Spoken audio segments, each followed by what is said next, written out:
Magandang umaga mga kapamilya. Kumusta na po kayo? Ako po si Father Jao. Tayo ng magkapet pandasal. Noong isang araw po ay may nakasulubong akong isang gwardiya sa bilibid na nagja-jogging. Nagkwentuhan kami sandali at nalaman kong nag-e-ensayo pala siya para sa isang 21 kilometer na takbuhan.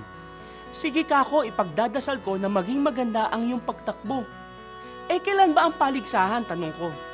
Father, wala pa po, pinaghahandaan ko lang at para kapag dumating ang pagkakataon ay handang-handa na ako. Bilib din ako sa gwardyang yon. Biruin nyo, hindi pa pala niya alam kung kailan mangyayari ang paligsahan. Pero nag-iensayo na siya sa kanyang gagawin, ngayon pa lamang. Aba, napakaganda siguro kung ganito rin tayo bilang mga Kristiyano sa ating buhay pananampalataya. Kadalasan kasi mahilig tayo sa last minute. Saka na lamang tayo nagiging aktibo sa simbahan kapag matatanda na tayo at uugod-ugod na. Saka lamang tayo nagsisimba o kaya'y nangungumpisal kapag may malubhanang sakit o mamamatay na. Mga kapamilya, sabi po ni San Pablo sa kasulatan, kailangang sanayin na natin ang ating sarili sa pagharap sa Diyos.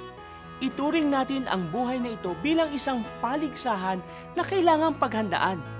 Kaya nga dapat ngayon pa lamang, tulad ng gwardiya na kausap ko, mag-ensayo na tayo. Upang pagdating ng panahon, makakaharap tayo sa Diyos at masasabi natin na nakibaka ako ng mabuti, natapos ko ng maayos ang takbuhang ito ng buhay. At sa huli, sigurado akong ibibigay sa atin ng Diyos ang ating gantimpala.